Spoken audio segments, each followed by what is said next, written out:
Good morning, AP Chemistry fans. Thanks for joining us for another live lesson in AP Chemistry. This is Mr. Byrne coming at you from outside Chicago. I teach at Lambert West High School, and I know there's a lot of Hilltoppers out there that are taking part in these lessons throughout the past couple of days and weeks. Today is Wednesday, April 8th, 2020, and we're gonna, I think, finish up our conversation of Unit 3 on intermolecular forces and properties. We started this by talking about gases, then we talked about solutions yesterday, and we're gonna talk a little bit more about atoms and molecules and do another great lab experiment today, talk about one of the classics that is important for you to have an experience with, okay? So some great stuff planned for you today. Quick reminder to make sure you're checking apcentral.collegeboard.org for all the latest updates. Here's our testing date, Thursday, May 14th. We have a big star on the calendar for that day. Here in Chicago, we're in Central Time, so we'll be taking it at 1 o'clock.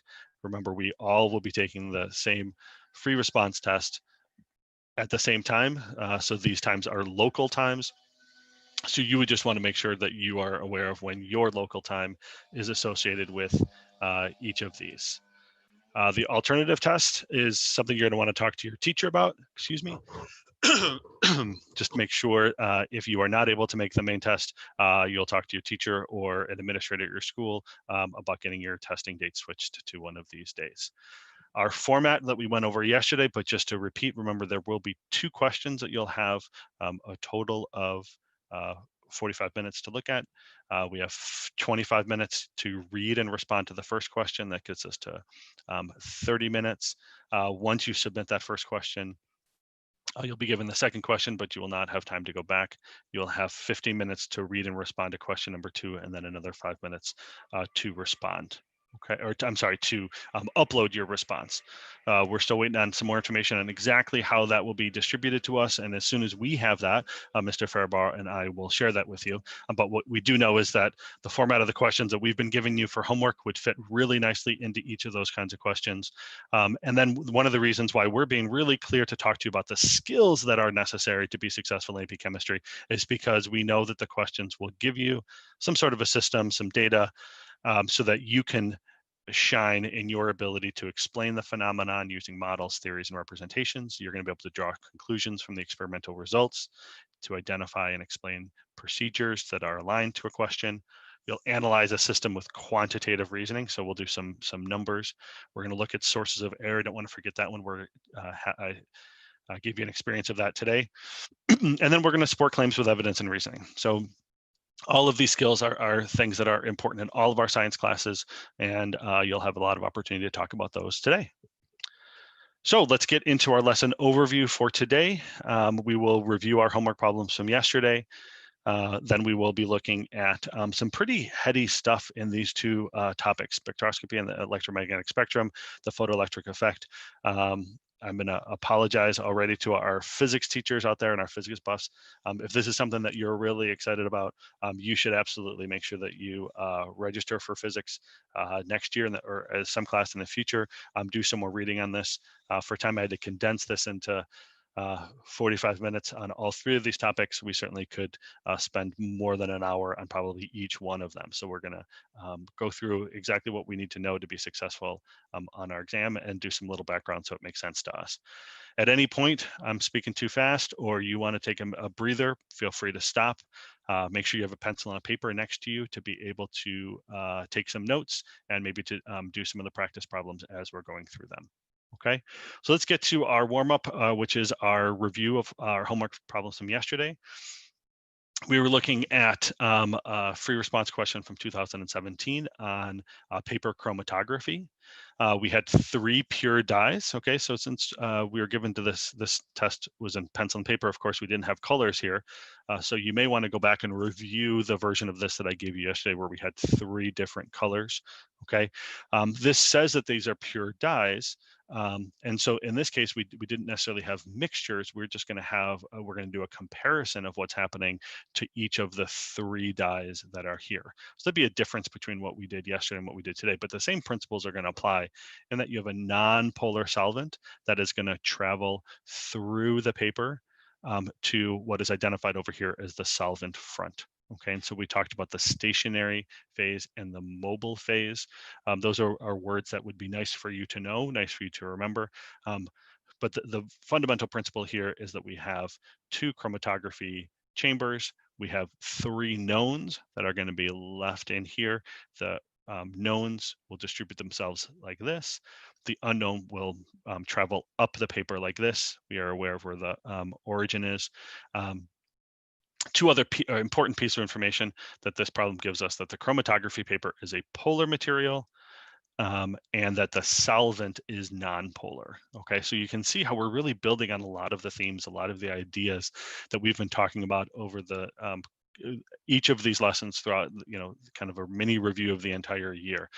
So remembering what a polar or a non-polar material is, how that would affect itself in a non-polar or in a solvent like this is an important idea for maybe you to take a second to stop, review, and go back and look at the previous lessons on that. So our first question asks which dye, A, B, or C, is the least polar. I'm going to want to identify our answer in terms of, or justify our answer in terms of the interactions between the dyes and the solvent, or between the dyes and the paper. So I'm going to just zero in on the data that we had here, or the diagram that we had here. And I want to remember that I have to identify that we have a non-polar solvent. So when we're looking at the 3 dyes over here and we see how they traveled up the chromatography paper, we know that the non-polar solvent traveled from here all the way up to the top. And so what we want to consider is which of these 3, A, B, or C, is the least polar. Sometimes I like to think about it as which is the most non-polar, which is going to be most attracted to this solvent, right? So the one that's attracted to the solvent most would be dye C. It travels the furthest with this nonpolar solvent as it travels up the paper. Dye B was not as attracted to the nonpolar solvent, or was more attracted to the paper, which we were told was polar, and so it didn't travel as far up the paper. So our good response here would be dye C is the least polar. We're going to be really clear on what our answer is. This is because it traveled the farthest with a nonpolar solvent. A nonpolar dye is more strongly attracted to a nonpolar solvent. The nonpolar dye is least strongly retained by the polar paper. Okay, so any that you would definitely need to include both of these sentences in the scoring guidelines. Either of these 2 sentences, either saying that the nonpolar dye is more strongly attracted to the nonpolar solvent or least strongly retained by the paper, was acceptable, but you did need to identify clearly what the dye is and then give a clear explanation of why. Okay. Our second question asks us which dye is present in the unknown sample. So we're told that this unknown matches up with one of these guys over here. And you can see that because the solvent front did not travel as far, this unknown did not travel as far as well. We can suggest a couple of different reasons why this solvent front did not travel as far. Perhaps it was left in the solvent for a shorter amount of time. A couple other reasons. I would suspect for this one, they wanted to make it interesting for us, so we couldn't just draw a line across and match it up. If we drew a line across and match it up, we would be left with something that's right in between. And so we want to have more of a quantitative way of analyzing what's happening in the unknown and comparing that to what's happening in each of our knowns, dye A, B, and C. And that's where we would come into our measurements of the distance that the unknown dye traveled as compared to the distance that the solvent front travel. And what we call that is the retention factor, or R sub F. And here, even without a exact number, without a ruler in front of me, it seems pretty reasonable that this is pretty close to 0.5. And so I would suggest that we would, let's estimate that number right now. 0.5 doesn't have units. It would be distances that would cancel each other out, right? So it's just a straight up number. We're going to estimate it for right now. and see if that helps us to get to a clear answer compared to die A, B, and C.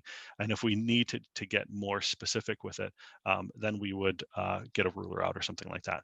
So I'm just going to go from right to left on our known dies, and I would look at die C. Okay, and this to me, I would estimate at about 0.75. It's clearly significantly more than 0.5 to me. And drawing up my arrows like this makes that pretty clear. The next one over die B, I would estimate as about 0.25. So clearly less than half. And I hope you can see where this is going. The die A looks very clearly the ratio of the distance that die A traveled as compared to the distance that the solvent front traveled is very similar to what our unknown did. And so a really good explanation for this would include two pieces of information. First, that die A is present. So we've correctly identified what is the unknown. And then here are the two different ways that the scoring guidelines justify the answer. The unknown sample moves to a position that is midway between the origin and the solvent front, and so does die A, right? So that's a little more qualitative, not quite, excuse me, as quantitative, saying the same thing as we've said, but I like that second explanation. Die A has a retention factor that is close to 0.5 on the chromatogram with the 3 dies, and the unknown also has a retention factor close to 0.5. So I would have gone, I'm comfortable with that second one a little bit more, but we needed to have some clear justification that is there. And it would have to be in terms of the relationship between the distance traveled from the origin by the unknown and the solvent front. You wouldn't want to say something like, oh, this would keep traveling up, and so this die would keep coming up, and then it would match up with die A or something like that. That would not be an acceptable answer here. We want to have something that's a little bit more in line with what we do, what we know happens with that retention factor. Okay, so there you go for our first exam or warm-up question. Our second one had to do with aspirin that's dissolved in enough water to produce 200 milliliters of solution. So what's the molarity of aspirin in 50 milliliters of this solution? So we're going to handle the first part first. Let's look at the fact that we know molarity is equal to moles of solute over liters of solution. We reviewed that yesterday. So our moles of solute are 360 360 grams. I made a mistake there. Look, I just checked on that. So we're going to do some quick math in our heads. And let's see if we can, we're going to edit this live as we're going through here, guys. And so we're going to have 0.002 moles of our solution, because we're going to convert that milligrams into grams right there. When we divide it by 180 grams, it gives us 0.002. That's going to change this answer up here to 0.002, right? And so I'm going to move my decimal point over. Look at this, guys. People are going to be talking about this, that we're changing our answers live as we go through here. Okay. So I will go back and we'll get a note out to you guys to make sure that I did that correctly. Sorry about that. So we've got 0.02 moles. We're going to fill that in up here, and we get a 0.010 molar solution of aspirin in that original solution, right? Now, the question, though, asks, what's the molarity of aspirin in a 50 milliliter sample of the solution? And that sounds like it's a trick question. And it sounds like we're going to have to do some more calculations. But what we want to remember here is we were just pouring out 50 milliliters of this 200 milliliter solution that was already there. So whatever the molarity of this solution is, the molarity of the 50 milliliter solution stays the same, right? It would be as if we had a beaker with 200 milliliters in it. When I pour 50 milliliters of that out, the molarity does not change. The molarity stays the same. The molarity would only change if I added water to it, or if I evaporated some water out of it. But because the way that's written, I read this as we're just pouring out 50 milliliters of the same solution. We're going to say that our final solution here is 0.010 molar. That's the molarity of the aspirin in the solution. Okay, we're going to jump through that slide real quick for my mistake. I apologize for that. Okay, here's the mass. This looks very similar to what we did before. I just wanted you to have another experiment. Oh, I'm sorry, what we did as one of the practice problems during class yesterday. I wanted you to have an experience of this pentahydrate, copper 2 sulfate pentahydrate. So we know that moles are equal to molarity times liters of solution. So we're going to end up with 0.025 moles of CuSO4 is what we're looking for, but we need to multiply that by the molar mass of copper 2 sulfate pentahydrate, right? So we're going to make sure that we include all of this in here, and we should get to something like 6.24 grams. All right, that was exciting, making some changes on the fly, but hope that we got the right answer out there to you. Let us know if we made a quick mistake there. But let's go into our discussion of our 3 topics and a couple of guided practice problems. We'll talk about the spectrum, talk about its photoelectric effect, and then what's sometimes referred to as Beer's law or the Beer-Lambert law. Both of them are pretty familiar, are the same. We're looking at some spectroscopy and the electromagnetic spectrum. We're explaining chemical properties here, okay? We're explaining phenomena. We go back to what we will have to do on the AP test. Given some theories, models, representations, so we want to make sure that we understand what's happening in this phenomena as a way to explain what's happening in the model. Okay, so one of my favorite days in chemistry class is when we get to get these glass tubes out, and what's happening here in these glass tubes, I hope that you have an experience of something similar to this. It looks a lot like a neon light, right? But instead of being neon on the inside of this, this is hydrogen gas, and a current is run through it. So this is put in an apparatus that's plugged into the wall. It would look to you, if you were in a classroom, very much like just a kind of a straight, boring neon light that doesn't have any shapes or letters or anything in it. But what your teacher would probably do would be either to give you some glasses that have prisms in them, or give you another apparatus that will help you to spread out this light, put it through some side of a prism. And what you would see on the side of this is these really cool bands, these cool bands of light that are at very specific ranges.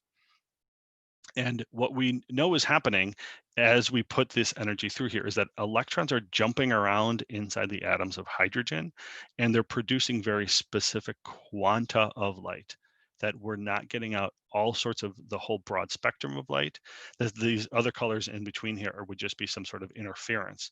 What we can see if we look at this through a prism is you have a band here that's kind of at purple, one at blue, one at teal, one at red.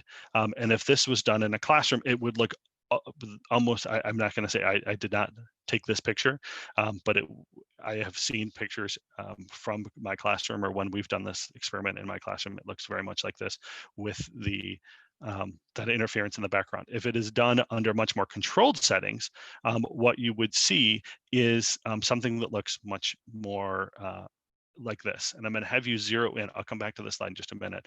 But if we zero in on just the electron spectrum for hydrogen, what we can see is those same bands. So here's a purple, here's a blue, here's a teal, and here's a red. So this is obviously a stylized and a perfect magic chemistry land kind of version of what was happening in hydrogen.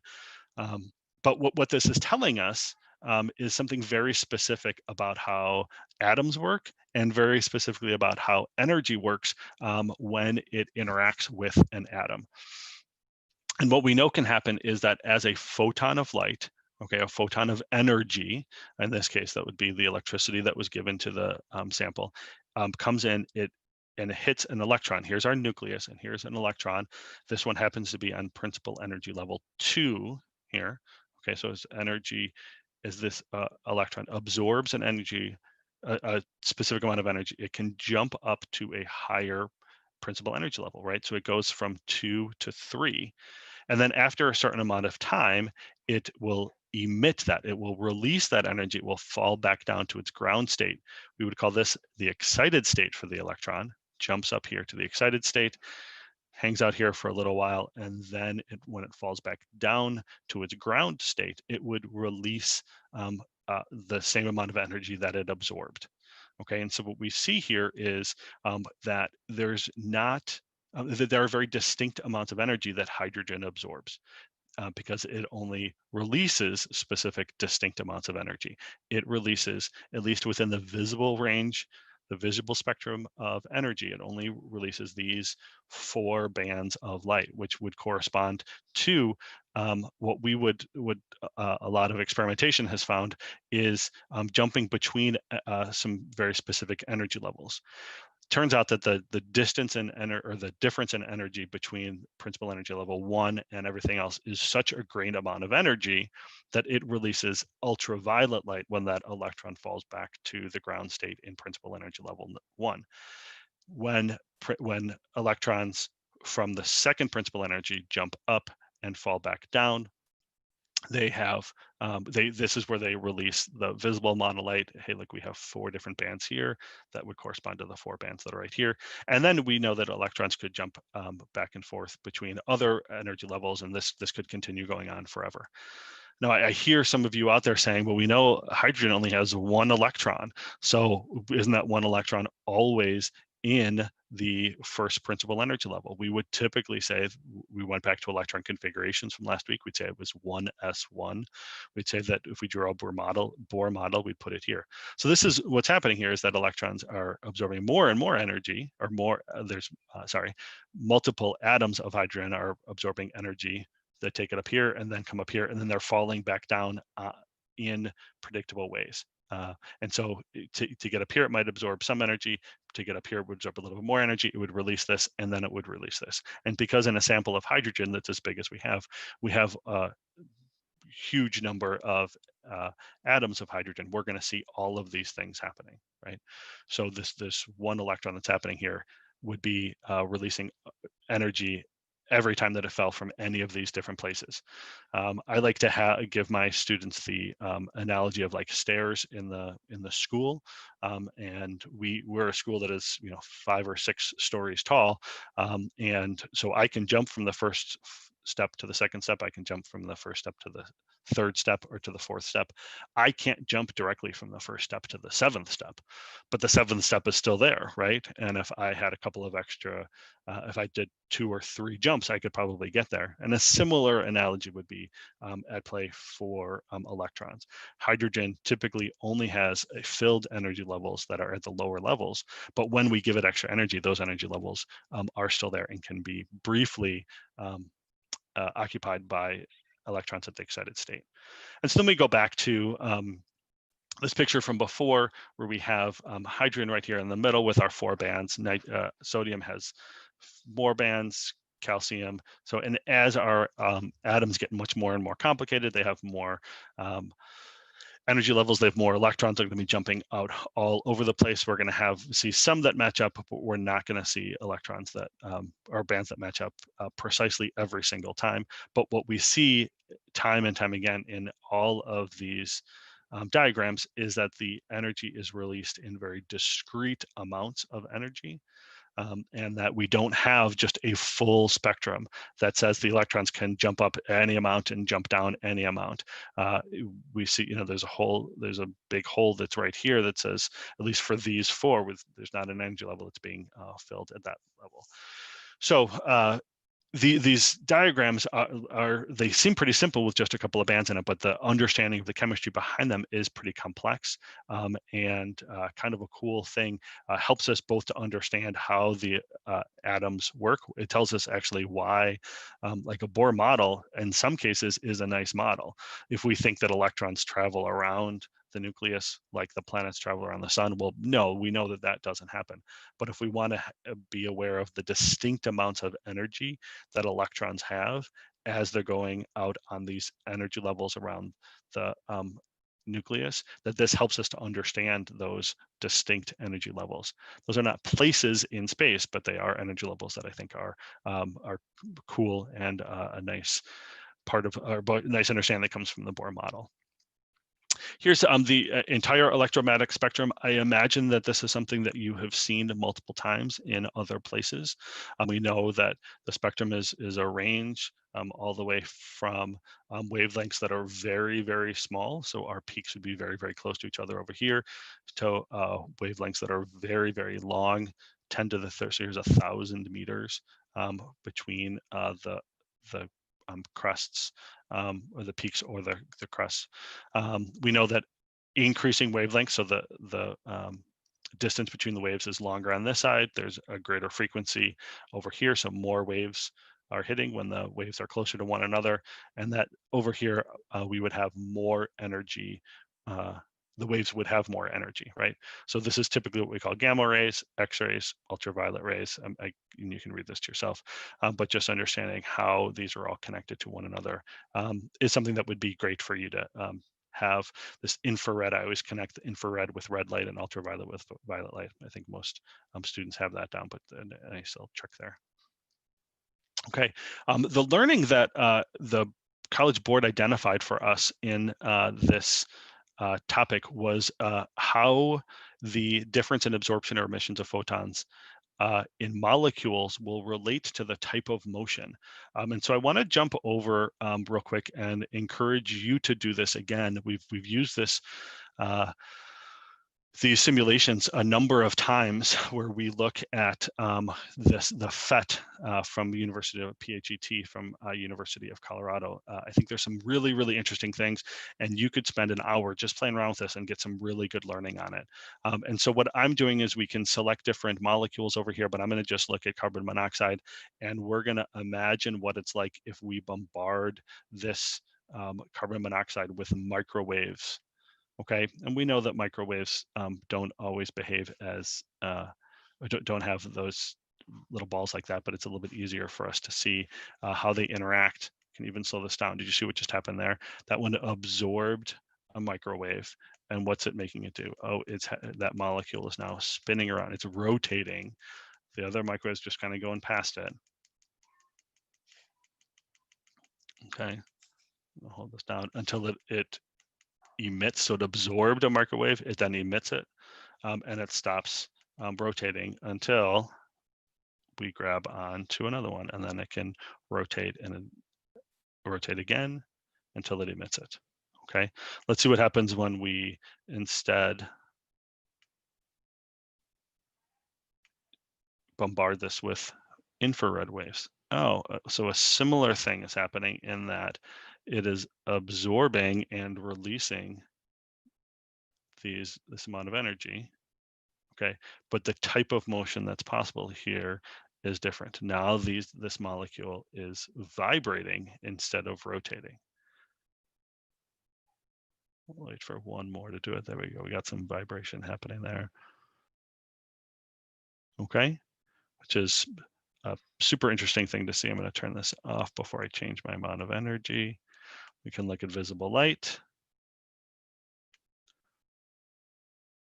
Okay, there was one infrared particle that was left, or infrared wave that was left there. That's where that last one was shaken. But we see visible light is not causing either rotation or vibration, and ultraviolet is similarly not doing or not rotating or vibrating this molecule. Okay, but I jump down to water. Let's turn this off just for a minute. We're going to go back to microwaves. Okay, we're going to change our water molecule. We're going to bombard this with microwaves and see what happens. Oh, look, that looks very similar to what happened to carbon dioxide or carbon monoxide, right? So we're going to see that this rotational motion is happening here. What would I predict might happen with infrared? Based on what we saw with carbon dioxide, I might predict that infrared is going to cause some vibrational motion again, and that's what we see happening here. Okay, visible and ultraviolet light are not doing anything similar. Now, because we have just a second here to analyze this a little bit more, I'm going to pull up nitrogen and go back to our microwaves. And what we saw happening with microwaves and carbon monoxide was some rotational motion was happening, that these microwaves were causing the molecules to spin around or to rotate in predictable ways. And that's not happening for nitrogen. And interestingly, would not happen for oxygen as well. So thinking about a difference between carbon monoxide here. So carbon monoxide and water are both spinning around in a microwave, but nitrogen and oxygen are not. So it'd be great to think about what's a difference between the molecules of what's similar about carbon dioxide and water versus what's happening with oxygen and nitrogen. Let's just for fun, let's look at infrared as well. We see a similar thing happening, no changes, but carbon monoxide is vibrating and water is vibrating as well. Okay, and the answer here is that we know that nitrogen and oxygen are nonpolar molecules, and so they're not affected by these waves in the same way as carbon dioxide and carbon monoxide, or sorry, water and carbon monoxide are, because water and carbon monoxide are both polar molecules. Okay, so the learning here that microwaves are causing transitions on rotational levels. That's what we just saw in those molecules.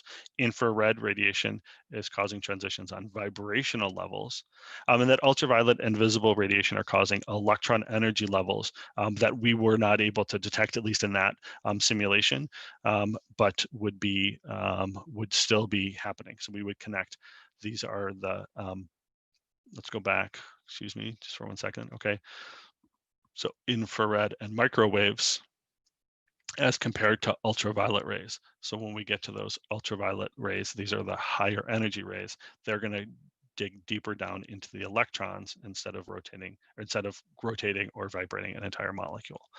Okay, so this would be a great opportunity for you to stop and go into PhET and play around with that activity. That one is called Molecules and Light. We're going to look at another one in a couple of minutes. So feel free to pause and go into that, and we'll see you when you come back to join us in a couple of minutes. The photoelectric effect is going to help us, again, get a better understanding of the calculations behind some of the observations we just saw.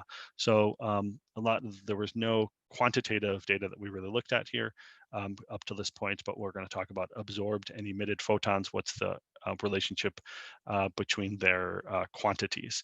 And we have a couple of equations that we're going to want to take a look at. So we know that photon is absorbed by an atom or molecule. The energy is increased or decreased by the amount of energy equal to the photon, right? So that's kind of a common theme that we've seen in a couple of different ways over the course of these two different simulations that we did, either those pictures or the simulation. The wavelength of the electromagnetic wave is related to its frequency and the speed of light by the equation here. So this is an equation that's given to you on our equation sheet. So C, which is the speed of light, lambda, so this is not an upside down Y, this is the Greek letter L. This is the wavelength. So I'd like to think of wavelength and lambda go together. So then V is the frequency.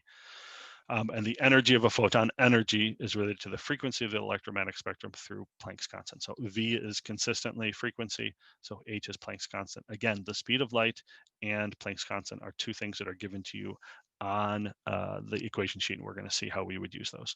So here's a question that came from a sample set that I had. Diagram to the left represents the photoelectric effect for a metal. Okay, so this also kind of explains what the photoelectric effect is. Metal surface is exposed to light with increasing frequency, and what we would expect is increasing frequency and energy of photons, right?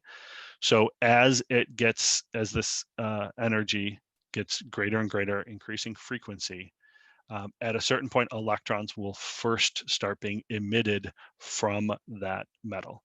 There is a PhET simulation on it, but it wasn't working on my computer, so you can certainly go ahead and play with this, but I think this diagram does a nice job of explaining it as well. We've got energy coming in here. We have to get to a certain threshold amount of energy before we can emit electrons. For the sample that was given to us here, that threshold is 3.3 times 10 to the minus 19 joules. So we're asking, if this is the amount of energy, what's the frequency of light that's associated with that energy? We're going to look at our equation sheet. We have both of those equations here. We even have those equations spelled out in terms of what their meaning is.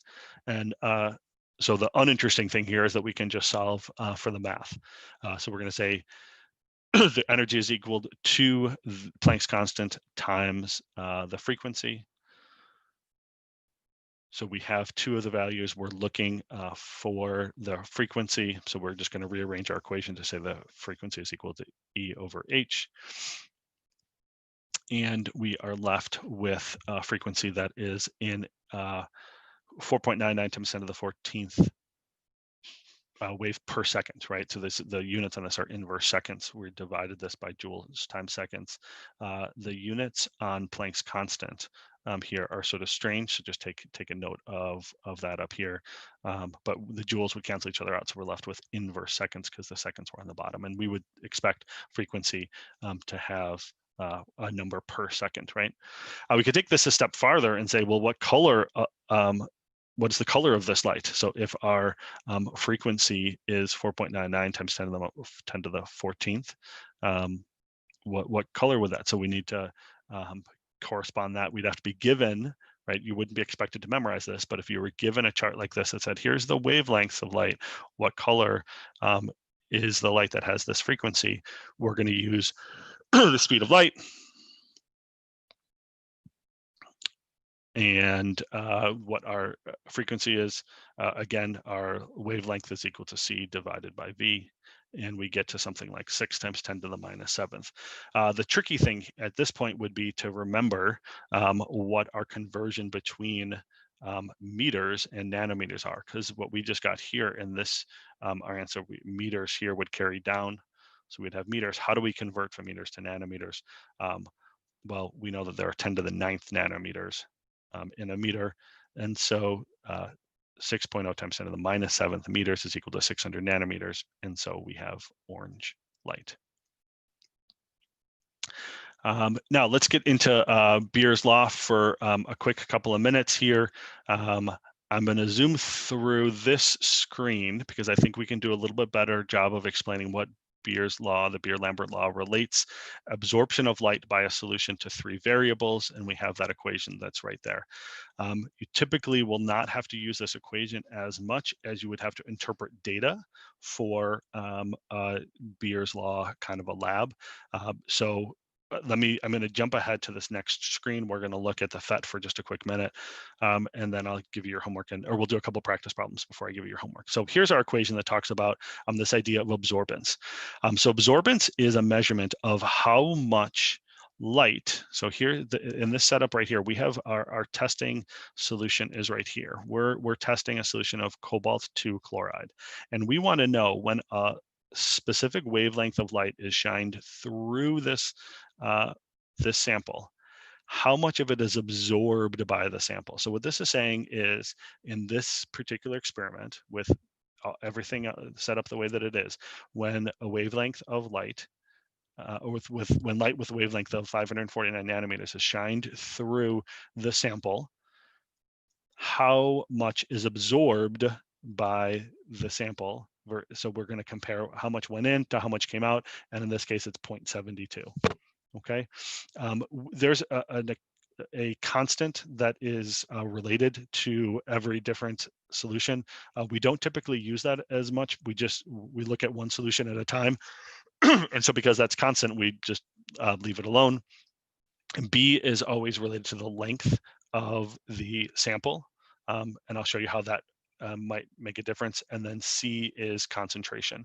And so what an experiment will typically do is we will leave this epsilon and B the same.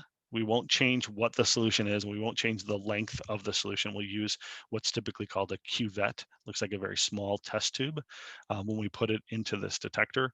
And because the length of this doesn't change, these two variables stay constant, and we can say that there is a direct relationship between the absorbance and the concentration. And that's how we set up an equation like this.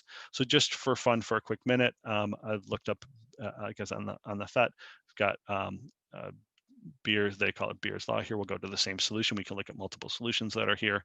Okay, I'm going to put my concentration all the way down at 0. I'll leave this as preset, but you could play around with what would happen if you changed the wavelength of light. They choose a wavelength of light that's optimal here. We have 100% of the light is transmitted, which means that 0 of it is absorbed. Okay, so transmittance and absorbance are inverses of one another. Because our equation looks at absorbance, we're going to keep it here. And I'm going to come down to the bottom over here, and I'm going to increase my concentration of cobalt-2 chloride in my cuvette. And what I should notice is that my absorbance, you can just see that the color of the solution is increasing. And we should see that the absorbance is increasing as well. Okay. And for this setup, we can actually get to an absorbance that's above 1.0. We'll leave it alone right there for a second. What we would notice if we increase the length of this, right, more of the solution, more of the light is absorbed because we have more solution here. And if we decrease the length of this, we would see that less of the light is absorbed, which seems to make sense because there's less particles in here that would be absorbing this light and preventing it from getting over to our detector that is over here. Now, it's important to note that as we're looking at all of these solutions here, okay, even if we had Kool-Aid mix or whatever, all of these have different colors. And this type of experiment is only for solutions that have a color. We cannot use this method of analysis on a sodium chloride solution or something that would be clear without having a color on it. Okay, so this is something that we could play around with. The kinds of questions that you might be asked to consider would look like this. So a student is trying to determine the number of moles of iron 3 in a solution. And so they add potassium thiocyanate to the solution. And they convert it to potassium thiocyanate. So they convert all of the stuff into the, iron thiocyanate, which is FeSCN. And this stuff has a dark red color. Okay, and so here's the key. What the student does is they make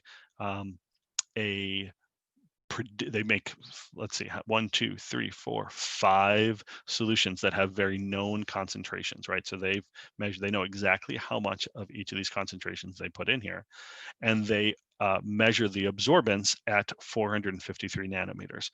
So we looked at a different wavelength of light in that simulation.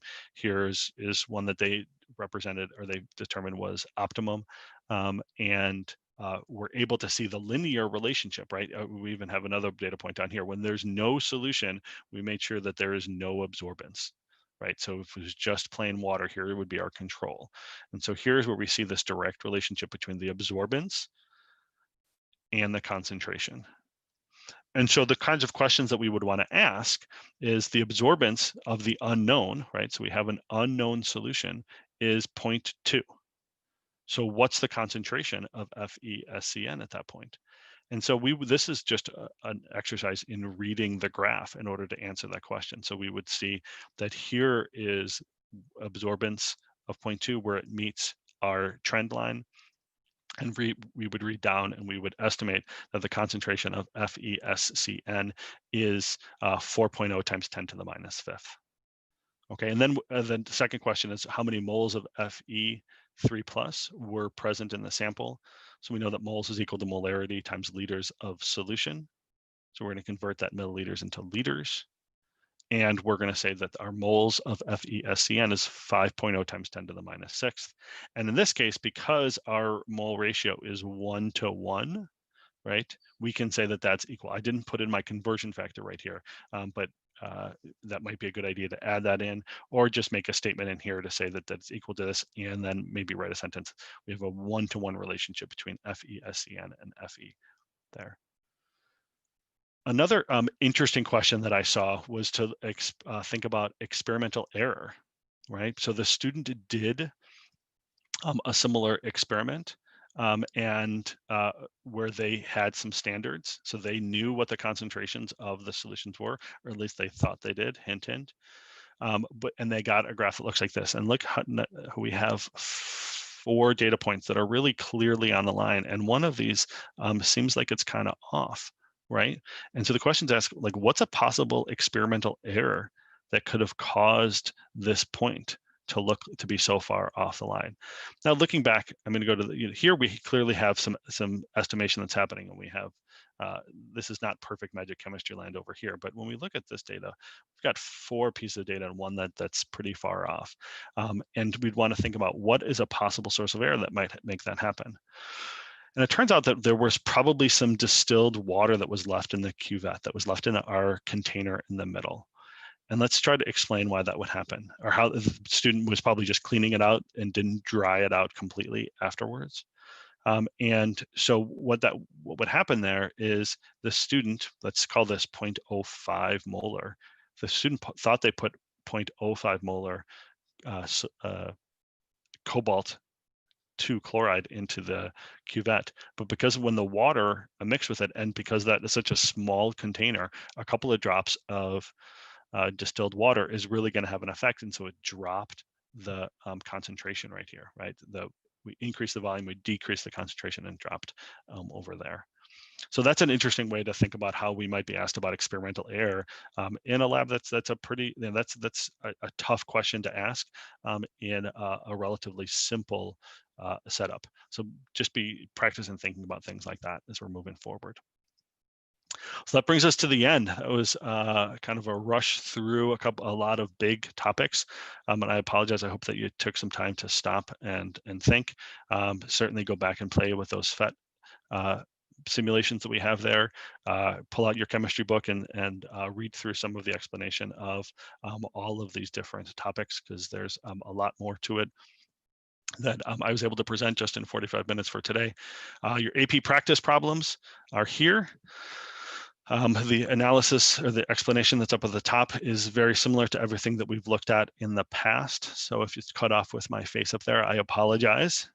But the questions are asking what's the cobalt 2 concentration, and then calculate moles and mass percent. So here's this is clearly related to what we did today, but B and C are connected to lessons earlier on in the year. And then 2 questions to piggyback on that. What's the approximate energy of one photon of this light, if they gave you the wavelength and the frequency? And then can you tell me what the color of that light is as well? Okay, so just real quick, I'll give you a second to get a screenshot of this if you need to. A screenshot of this one if you need to. And then just say thank you for joining us again today. We have so much fun presenting these lessons to you, putting them together. Hope that they are useful for you. If you continue to have questions, check out apcentral.collegeboard.org. Check out the resources that we have below in the links, or check out this tiny URL. And please, please, please reach out to anybody you know who may have internet or device issues, and have them contact us at cb.org/tech. Thanks so much, guys. Have a great day. Be safe and enjoy chemistry. Have a good one.